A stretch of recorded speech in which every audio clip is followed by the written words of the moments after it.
birds are going to come in with that. So, Tony, if you get a little jerk string or something like that, that might be beneficial for you, for sure.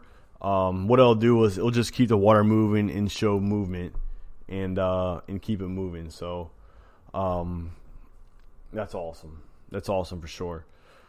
So, I'm gonna go ahead and get into my deer season here. I'm still deer hunting. I haven't actually transitioned my mind over to the waterfowl, just solely because I'm still entrenched in deer. And this is actually the first year I've actually hunted this late, ever. I've actually never hunted a December hunt in my entire life until this year. And for some weird ass reason, I prepared myself from the spring all the way up to summer, fall for the deer season. Those of you who have listened before, 100% not the deer season I wanted it to be. Not because I wasn't on deer, because I was. I actually let 15 walk. I'll never do that again, but I let 15 walk just to see if that big boy would show up. He showed up once, November 9th. And that was the last time I saw the one. And I saw two of the ones in two different locations, and they were both had encounters on the same day. The one that I had access to in public land, it's kind of public land mixed with private setup, where it's public land, but you can only hunt it if you were given the permission to do so. So he died November 9th by another hunter. And then the one that I did encounter was 14 yards from me. The only issue was that I drew back and there was a big ass branch in front of me. There was a hole probably the size of a softball where I could shoot, but my peep turned sideways, so I couldn't see through it. And that was the build up to that day. It was going to be the best deer season ever. Since that day, since November 9th, it's been the toughest season I've ever encountered. So that was definitely it.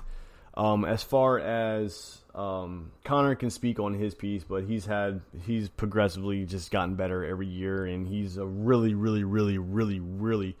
knowledgeable deer hunter. So I definitely look to him for advice and for tactics and stuff like that. Heavy Ranching on Instagram said, when do they rut there? Yeah, man. So usually what happens when the rut happens in Virginia, it's usually the first or second week in November, depending on the first cold weather break. It just so happened to be November 8th night all the way to a week and a half past that. So that's usually, it was like a mid-November-ish hunt, rut. There was a secondary rut this year. It just ended like a week ago. I didn't come across anything worth shooting. Even on my cameras, I didn't get anything. Tony online, you seem to have stayed with your preseason plan. Did you plan on abandoning the picky plan? Yes. So where I'm at now and where I was as of last week, I decided to let my last deer walk, unless it was a spike, Tony. I was not going to shoot a spike regardless, but if it was a doe or a forked buck, it was getting shot at. So I have not had the opportunity to do so. In the last week, I have not had the opportunity to even really go out. I need to. I actually sat out a little bit last night, where it was just so windy. It was like it was like 30 mile an hour, 40 mile an hour wind gusts, and just it scared the shit out of me, because there's this evergreen tree, this pine tree that uprooted within the last 2 weeks, that one good wind gust could just lean up against my tree. I do have a branch blocking the actual full fall, but I don't want that 3 foot of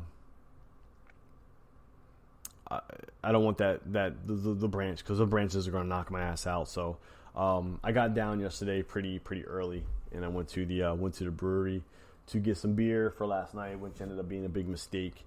But it was good just to be out in the woods again. And yes, to second Tony's question, I am going to 100% be hunting with my bow from beginning to end this season. I bought a slug shotgun that I will not be using until this spring when I sight it in to be prepared for next year. And I'm going to be using that on my private spot for gun season, just so I don't run into any more hardships and being in a stand. But I can tell you, hunting with a bow this year has taught me more than any other year or any other years that I've hunted in my entire life combined. I learned the inner workings. I learned what the deer were eating late season, post rut. I learned the activity. I learned different things. So when you bow hunt, you have to make sure they're within the vicinity of which you can shoot this deer. So if you're shooting with a muzzleloader, shooting with a shotgun, or shooting with a rifle, you can kind of let deer do the thing. And if within whatever range, it's a lot broader than a bow. But I let the deer come in, and actually have a couple pictures of them standing right underneath me where I could have dropped or spit on them. But I was really just learning. This year, I was just a big student of the game. So my numbers aren't great, but I am definitely a better hunter and better outdoorsman in regards to watching and letting those deer walk than I would have been shooting those deer and never learning from them or mistakes. So going back to Instagram here. Yep, I'm going to finish what I started. You're right, bow for life. I will always be bow for life, but I will move over to the muzzleloader and shotgun game. All right. Heavy Ranching says he's from VA, or his family's from VA. Clater, what part of VA, bro? But yes. Yeah, so we're just doing this show just to make sure that you guys are getting something on this this podcast that I just want to make sure you guys know that we're men of our words. And yeah, you know what, the big giveaway's not happening tonight, so we're assholes when it comes to that. But as far as providing you guys content and being here for you, we are here for you, and we were men. So I've looked that up, bro. Clater Lake. I got to look that up in Virginia. Is it out west? It sounds like it's out west, southwest, or just south in general. Definitely have to check that out. Tony, have I shot the slug gun yet? I have not. Dude, I had the biggest issue getting a scope on that gun. I just couldn't. Any scope that I could get would not fit on that gun itself, so I had to get a gun rail and then put the scope on the rail. It took like 3 weeks in order for me to figure it out and get it. I took it to a few gun shops. None of them could figure it out. They went through all their inventory. Couldn't get anything going. But I finally got everything mounted, everything set up. It's a pretty gun. It's very nice. And I'm excited to shoot it. I looked at it as time taken away from the woods to sight in a gun that I possibly wouldn't use sounded counterproductive to me. I wanted to ensure that I was 100% in the woods anytime I possibly could, so I could seal the deal when it was time to seal the deal. So it was on me and my poor planning. I got the gun too late. A Nikon 39x40 with a Boone and Crockett drop. That's my scope that I'm using, man. But I was also able to get into more of the research of, so after deer hunting, so deer hunting here, actually in the county that I live in, ends in March. I'm not going to be shooting the deer after the first week of January because the deer are pregnant. First of all, bucks are already nocturnal. You're not going to come across anything during the day in Virginia or in my part of Virginia during the day as far as bucks. The deer that you're going to see within the next few months are going to be impregnated for the most part, or a good chance that they were impregnated. And the last thing that I want to do is shoot a pregnant deer, which could hurt me 3 years down the road, and I don't want to do that. So after the first week of January, I'm going to get into going to spend some time on the water, spend some time in the field, looking at getting some waterfowl hunts in.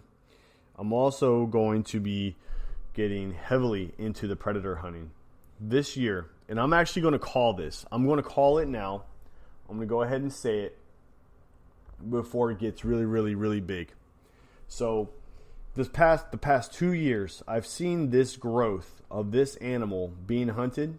As far as social media, as far as everything, the popularity of this animal and hunting this animal has grown so much where it became almost unhuntable for those in this area is the elk. And elk hunting, especially out west, Colorado, Wyoming, Utah, all those western states with mountains or hills, you're going to get, with the elk population, to hunt those animals requires so much physical and mental preparation as well as equipment that is almost unthinkable now to physically, which is financially, hunt these animals coming from this area. Whereas 2 years ago, you wanted to go hunt an elk, go ahead, go do it, dude. It'll take you a week to go knock it out, and it'll be no sweat off your back. It will still be the work. The work will never go away, but the prices have definitely gone up since then. So the popularity, people, especially the whole, and I'm sure you've seen this also within the last few years, is that here, I'm actually rocking it right now. Built for the hunt. Built for the hunt. What this company is here, this is actually a company dedicated for you to work out, get yourself in shape for you to make your elk hunts easier. This is elk antlers. I mean, this is a perfect example. This is a perfect example. I'm an ambassador for this organization, but I'm not promoting them at all. So don't think I'm promoting them. I'm not. It's ironic that I'm wearing their gear. The Cameron Hanes effect, the whole work the hunt, train the hunt, elk shape. All these different genres and all these things focused on getting yourself prepared for the elk hunt requires a lot of work. I have a 12-week workout program dedicated to the mountains. I got a mountain tattoo on my arm. My mind is in the mountains. There's no challenge big enough. When you do get over the ridge and you accomplish that goal, get your ass to gear because there's another one coming. That's a mountain range for you. That's why I got this. So the problem is with the whole elk game is that it became popular. Everyone wants to shoot an elk now. Everyone go on Instagram and type in elk hunting. You're going to see 18,000 pictures of guys out west elk hunting, just straight killing it. Swole, doing the whole setup. I mean, it's beautiful. It's amazing. It's what I was doing for the last 2 or 3 years, preparing myself to do so. I even have an elk picture here. But I can honestly say that I probably will not be going elk hunting anytime in the future just because I'm so infatuated with the deer game here in Virginia and the presentations that the state has to offer. There are some big animals out here, and you just have to get them. So, that's it. So, that's it, elk. So, going back to my previous statement, I'm going to go ahead and call out the next big thing. Waterfowl was the big thing 2013, 2014, 2015. Everyone was a waterfowl hunter. Everyone got into ducks. I was a huge duck hunter. I was a huge waterfowl hunter 13, 14, 15. And it became so popular. I don't know if it was a Duck Dynasty effect. I don't know if it was just a popularity on Instagram or Facebook or Twitter, whatever. But everyone wanted to duck hunt 5, 6, 7 years ago. Everyone just got into it. If they weren't already into it, they got into it at that time. Used to have just the old heads do it. The OGs kind of get into it and kind of organically grew into it. Those guys are actually hurting right now, or they have a stronghold. So it's kind of like the guys before 2013 either got out of it because they got pushed out because new money came in. You got guys who are not hunters becoming hunters because of Duck Dynasty or because of other waterfowl hunting